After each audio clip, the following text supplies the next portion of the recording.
नमस्कार दोस्तों, bloody vibes के आज के इस एपिसोड में हम लोग आप लोगों के सामने जिस घटना की कहानी लेकर आ गए हैं, ये घटना आज से लगभग 60 साल पहले गुजरात के एक छोटे से गांव में घटी थी।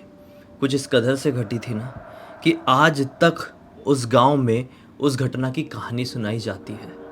और सिर्फ उसी घटना की वजह से 60 साल हो गए हैं आज उस पर्टिकुलर इलाके में कोई भी नहीं जाता है। आइए बिना देरी किए उस पर्टिकुलर टाइम में चलते हैं और जानते हैं इस खौफनाक घटना की कहानी को। हम घटना बोले या दुर्घटना, अब आपको समझ में आएगा आगे। सुशीला नाम की एक साधारण सी 14-15 साल की इस गांव में लड़की रहा करती थी। अच्छी खासी अपनी जिंदगी काट रही थी। उस जमाने के लोग ना थोड़े से स्ट्रांग होते थे, कम उम्र में ही थोड़े मैच्योर्ड हो जाते थे। मैच्योर्ड मीन्स चीज़ों को संभालने लगते थे। जैसे कि एक लड़की रहेगी तो 12-13 साल की उम्र में खाना वाना पूरा बनाना आ जाता था। 14-15 साल की लड़की हो गई तो पूरा घर अकेले संभाल सकती थी। ऐसे थे पहले के लोग। और जो लड़के लोग भी रहते थे वो भी कम एज में अपना नौकरी चाकरी, काम धंधा, खेती बाड़ी करने के लिए निकल जाया करते थे। तो वहाँ पर जैसे आज के टाइम में जो 25 साल की उम्र में होता है, वो टाइम में 15 साल की उम्र में होने लगता था। शादी से लेकर हर चीज़ की बात कह लो। तो हुआ ऐसा, सुशीला का एक नियम था भैया। क्या नियम था कि रोज सुबह सुबह, ये एक्स्ट्रा ऑर्डिनरी नियम था, ये सबके बस की बात नहीं है। रोज सुबह 3 बजे उठ जाया करती थी। सुशीला के घर पे 5 भैंसें थी। वो पांचों भैंसों को 7 किलोमीटर दूर लेकर जाती थी अपने घर से। कितने बजे? 3 बजे, रात के 3 बजे। सुबह के 3 बजे बोला, रात के 3 बजे, उसके लिए तो सुबह हो जाती थी। वो पांचों भैंसों को ना घर से 7 किलोमीटर दूर लेकर जाती थी और वहां पर था एक तालाब। वहां पे तालाब में डेली उनको नहलाती थी और उनके साथ लौट कर आती थी। ऐसे वो भैंसे एकदम रोज साफ सफाई से भी रहती थी और सुशीला का डेली ऐसा मॉर्निंग वॉक भी हो जाया करता था। और कितने बजे कहो, मतलब दिन शुरू हो जाता था मुश्किल से 5:30 बजे के आसपास एक घर आके अपना दिन शुरू कर देती थी। बहुत बढ़िया से रूटीन था। और ऐसी केवल सुशीला नहीं थी इस घर में, ये ना पीढ़ी दर पीढ़ी ऐसे थे इनके घर पे। मतलब सुशीला से पहले सुशीला की मम्मी ऐसा करती थी, उसकी दादी ऐसा करती थी, परदादी ऐसा करती थी। सभी लोग इस तरीके से उस घर में बड़े हुए थे। अब ऐसा हुआ ना कि एक दिन की बात है, सुशीला 3 बजे उठ के अपनी भैंसों को लेकर उस तरफ बढ़ी रही थी कि पीछे से उसकी दादी ने आवाज दी, अरे बेटा सुशीला, सुनती है क्या? बोली हाँ। दादी क्या हुआ? दादी बोलती है कि देख बेटा, मैं तेरे से आज तक नहीं पूछ पाई, तू कौन से रास्ते से उस तरफ जाती है, तालाब की तरफ कौन से रास्ते से जाती है? बोलती है दादी वही सीधा सीधा वाला रास्ता जो कि जंगल होते हुए गुजरता है। बोलती है अरे क्या करती है तू, तेरे को वहां से नहीं जाना चाहिए, वो सड़क वाला रास्ता है ना, उधर से जा, वो पक्के वाले रास्ते की तरफ से। तू जिस रास्ते से जाती है उस रास्ते के बारे में लोग बहुत अच्छी बात नहीं करते हैं। मेरे ज़माने से, इनफैक्ट मेरी जो माँ थी उसके ज़माने से, मतलब तेरी परदादी के ज़माने से लोग कहा करते हैं कि उस रास्ते में चुड़ैलें घूमती है। तू मत जाया कर, ये बात पहले क्यों नहीं बताई? वो तो आज अच्छा हुआ कि मेरी नींद खुल गई और मैंने तुझे उस तरफ निकलते हुए देखी तो पूछ ली। सुशीला बोलती है अरे दादी इतने सालों से जा रही हूँ, मतलब कब से जा रही थी वो? जब से शायद 12 साल की उम्र की थी तब से जा रही थी, अभी तो 15 साल के आसपास की हुई थी। बोली दादी मैं इतने साल से जा रही हूँ उसी रास्ते से, मैं सड़क वाले रास्ते से तो गई ही नहीं आज तक, वो रास्ता तो मुझे पता भी नहीं होगा, कुछ नहीं हुआ है मुझे, अब और आगे क्या होगा? दादी बोलती है बड़े बुजुर्गों की बात थोड़ी मान लेना चाहिए, आजकल के ज़माने के तुम लोग ऐसा समझते हो कि तुमको सब समझता है। तो इसने बोली हाँ हाँ दादी चिंता मत करो, मैं अपने साथ वैसे भी लोहे की डंडी रखती हूँ और लोहे की चीज़ पास में होती है तो ऐसी चीज़ें बिल्कुल भी आसपास भटकती नहीं है। दादी ने बोली चल अच्छा है, फिर मैं तेरे लिए घोड़े की नाल का इंतज़ाम करती हूँ। कुछ लोग क्या घोड़े की नाल भी अपने पास रखते थे पुराने ज़माने में। घोड़े की नाल समझते हो? हाँ, क्या होता है बताओ? घोड़े का जो नीचे का जो पार्ट हो, जैसे चलते हैं वो लोग पैर से, वो वाला हिस्से को अगर पहनाते हैं किसी की बॉडी में तो ये शैतानी शक्तियाँ नहीं हावी होती हैं। हाँ, तो बोली मैं इंतज़ाम करती हूँ तेरे लिए। बोले ठीक है दादी मैं जा रही हूँ अभी। ऐसा बोल के ये निकल गई भैया। जा रही है जा रही है जा रही है मस्त। ये तो अपने दिनचर्या में थी ना, इसको क्या अंदाज़ा। ये एक जंगल जो पड़ता था, जिस जंगल के बारे में कही थी, वो जंगल को जस्ट क्रॉस करी है। तो इसको ना पीछे से एक औरत की आवाज़ आती है जो कि इसकी दादी की उम्र की थी। अरे बेटा सुनना, रुकना ज़रा। तो ये रुक गई और रुक के पीछे पलट कर देखी, घबराती नहीं थी, स्ट्रांग लड़की थी, उस जमाने के लोग स्ट्रांग होते हैं। पीछे पलट कर देखी तो दादी जैसी एक औरत। बोली हाँ दादी कौन हो आप, क्या हुआ? तो बोली कि बेटा मैं तालाब तरफ जा रही हूँ, थोड़ा सा मेरे साथ चल ले। मैंने सुनी हूँ कि इस रास्ते में चुड़ैलें घूमती है, हमारे ज़माने के लोग कहा करते थे।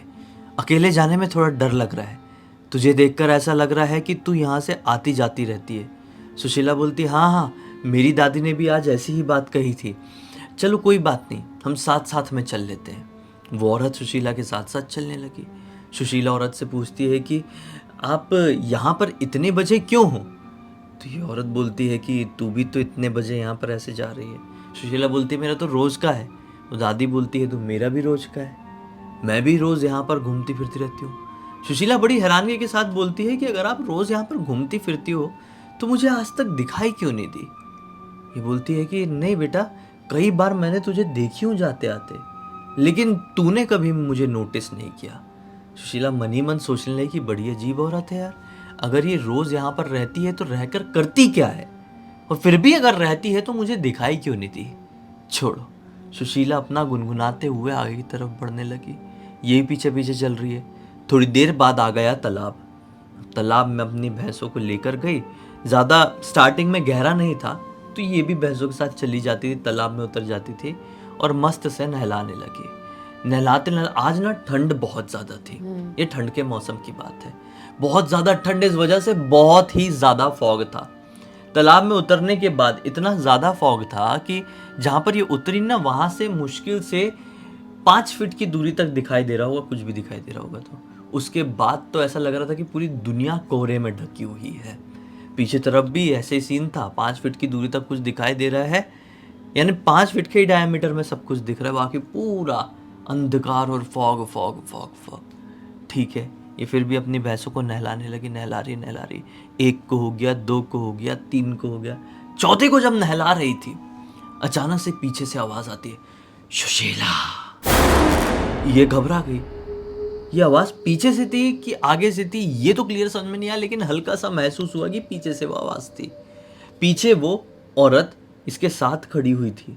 दरअसल वो पानी में खड़े होके ना, उसने अपने हाथ में एक कुछ साड़ी जैसी रखी हुई थी, साड़ी ही थी शायद, वो उसको धो रही थी। तो ऐसी आवाज ही, तो ये पलट कर देखी तो पीछे वो औरत है ही नहीं। घबरा गई, बोली कि हो सकता है कि थोड़ा आगे की तरफ बैठ गई होगी, क्योंकि विजन तो सिर्फ 5 फीट की दूरी तक का है। हो सकता है मैं अपनी भैंसों को धुलाने में बिजी होंगी, वो यहाँ पर साड़ी धो रही थी, उसका साड़ी धो के हो गया होगा और उधर बैठी होगी किनारे में, मतलब पानी से निकल के बैठी होगी, क्योंकि ठंड का टाइम है, बूढ़ी औरत है, कितनी देर पानी में रह लेगी। हो सकता है ऊपर बैठी होगी। तो पीछे थी नहीं, तो उसको लगा अरे पीछे बैठ गई। दादी आपको कोई आवाज़ सुनाई दी क्या? तो पीछे से एक आवाज़ आई, नहीं। तो इसने बोली चलो दादी बैठी और मेरा वहम होगा कि, और सुशीला ने दादी को अपना नाम भी नहीं बताई थी, सुशीला नाम है करके। तो इसको लगा कि मेरा वहम होगा। ये फिर अपनी भैंस को बढ़िया धुलाने में लग गई, और फिर इस बार जुप से ऐसे कान में हवा चली, सुशीला, ऐसी आवाज़ आई। तो अब डर गई है बहुत ज़ोर से, क्योंकि ये बहुत क्लियर, पहले तो ऐसा खुसफुसाने की आवाज़ थी, सुशीला, अब प्रॉपर आवाज़ थी। तो ये डर के इधर उधर देखने लगी और फिर घबराहट के मारे तुरंत ऊपर आई तो क्या पाई, दूर दूर तक वो बूढ़ी औरत नहीं है, कोई भी नामो निशान नहीं।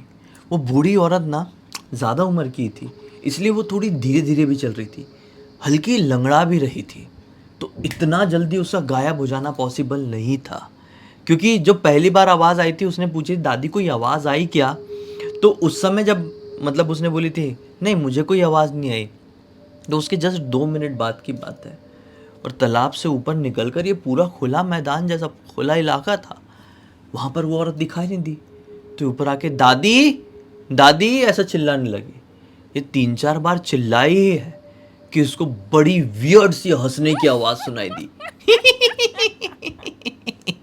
और ये आवाज़ बिल्कुल वैसी ही थी जैसे कि एक बूढ़ी औरत हंस रही हो। ये घबरा गई, बोली कि दादी ये आप ही हो क्या, कोई मजाक कर रही हो क्या? मैं क्यों मजाक करूंगी रे, जरा ऊपर तो देख। ये जहां पर खड़ी थी ना, उसके 2 कदम आगे एक पेड़ था। ये ऊपर देखती है, क्या पाती है कि वो बूढ़ी औरत पेड़ के ऊपर बैठी हुई है, पेड़ की एक डाल में, और जैसे ही ऊपर देखी वो औरत ने फिर से हंसी और ऐसा ऐसा करके पेड़ हिलाने लगी, इतनी जोर जोर से हिलाने लगी कि बस पूरा पेड़ इसके ऊपर गिरा डालेगी। ये घबरा गई देख के कि इस बूढ़ी औरत के अंदर इतनी ताकत कैसे आ गई कि वो पेड़ के ऊपर चढ़ के बैठ गई और ऐसा ऐसा पेड़ हिलाने लगी। इसने चारों पांचों अपनी भैंसों का नाम चिल्लाई है और चिल्ला के भागी है, यानी शायद चिल्ला के भागने का इशारा ये होगा कि अब तुम भी मेरे पीछे पीछे भागो। वैसे लोग इंटेलिजेंट रही होगी, ज़्यादा उम्र की रही होगी, तो ये भागना शुरू करे। पीछे पीछे इसकी भैंसें भी दौड़ रही है, ये भी आगे दौड़ रही है। विश्वास नहीं मानोगे, इसकी एक भैंस थी, इसने एक बार पलट कर देखी, उस भैंस के ऊपर वो औरत सवार होके दौड़ रही है और बड़ा गंदा उसका मुंह दिखाई दे रहा है और हंसी जा रही मतलब बहुत नज़दीक आ गई थी, बहुत दूर का विजन तो था नहीं, नज़दीक आ गई थी तब जाकर दिखा था। ये इतनी ज़ोर से डर के हनुमान चालीसा चिल्लाते हुए भागी है ना, भागते भागते भागते भागते सीधे अपने गांव में पहुंची है। गांव में पहुंची 5 भैंसों के साथ गई हुई थी, 5 के साथ गई हुई थी ना, एक के ऊपर वो बैठ के इसका पीछा कर रही थी। वो एक भैंस का आता पता नहीं, 4 ही लौट पाई। अभी इतनी डर गई, अपनी भैंस की भी चिंता, भैंस वगैरह सब पेट एनिमल्स भैया ऐसे फैमिली मेम्बर जैसे हो जाते हैं, तो वो चिल्ला चिल्ला के रोने लगी। रात का बहुत वक्त है और कुछ लोग उठ भी जाते थे, थोड़ा टाइम भी निकल गया था ना, तो कुछ लोग, काफ़ी लोग उठ गए थे, तो सब भागते हुए बाहर आए, क्या हो गया क्या हो गया। ये बहुत हाँफ रही थी क्योंकि 7 किलोमीटर दूर से ये दौड़ते दौड़ते आई थी अपने आप की जान बचाने के लिए, एक तरीके से अपने भैंसों को भी बचाने के लिए।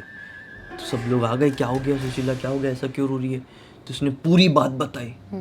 अब जैसी इसने बताई है, सबकी आंख खुली की खुली रह गई कि क्या बोल रही है, तुझे भी आवाज़ सुनाई दी। सुशीला बोलती, हाँ मुझे आवाज़ सुनाई दी है, और मेरी एक जो भैंस है उसके ऊपर वो बैठ के आ रही थी, भैंस का नाम भी बोली कि उसके ऊपर बैठ के आ रही थी, अब वो भैंस मिल नहीं रही है।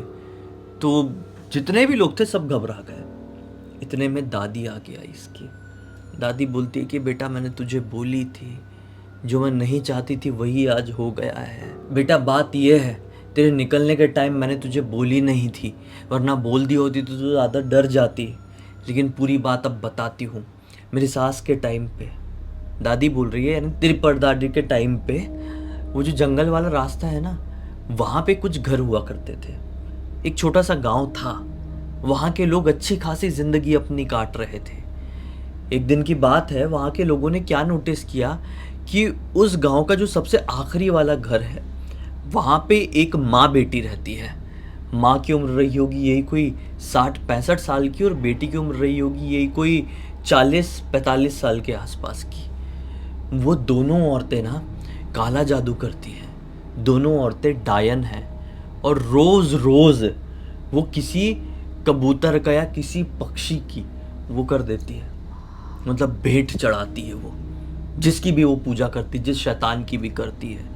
और रात बेरात कई बार, मतलब अमावस्या और पूर्णिमा की रात को वो अपने घर से बाहर निकलती और तालाब के किनारे बैठ के पूरा निर्वस्त्र होके पता नहीं कौन सी साधना करती थी। गांव के लोग उन्हें देखकर घबराने लगे, लेकिन जिस दिन उनको पता चला कि गांव के लोगों को हमारे बारे में पता चल गया है, तो गांव में एक बड़ी खतरनाक महामारी फैल गई, एक बड़ी ही अजीबोगरीब बीमारी, जिस बीमारी में होता क्या कि ना, घर का कोई भी एक व्यक्ति अचानक से पूरी शरीर में खुजली करने लगता, धीरे धीरे करके वो जो जहाँ खुजली करता वहाँ पर रैशेज उठने लगते, वो रैशेज उठते उठते उठते उठते उसका पूरा शरीर रैशेज से भर जाता, उसको बहुत तेज़ फीवर आता, उसकी आँख वाँख भी वो रैशेज के कारण पूरी बंद हो जाती, पूरा शरीर उसका बिगड़ जाता। और फिर सिचुएशन ऐसी होती कि वजन घट घट के इंसान मर जाता। और किसी एक इंसान के साथ हो गया किसी घर में, तो सब ऐसे मरने लगते उस घर के। और ये जो कुछ भी होता, पूरा एक साइकिल इस बीमारी का एक इंसान के साथ, वो केवल 1 महीने का होता। 1 महीने के अंदर इतना कुछ उस इंसान के साथ हो जाता था। गांव के लोग समझ गए कि हमारे इस गांव में जो खतरनाक चीज़ फैली हुई है, ये कोई बीमारी नहीं है, ये इन दोनों डायनों के काले जादू की वजह से कोई श्राप लगा हुआ है, इन दोनों को ख़त्म कर दो। एक दिन गांव के सारे लोग इकट्ठे हुए और ये दोनों माँ बेटी को पीट पीट कर खेल ख़त्म कर दिए।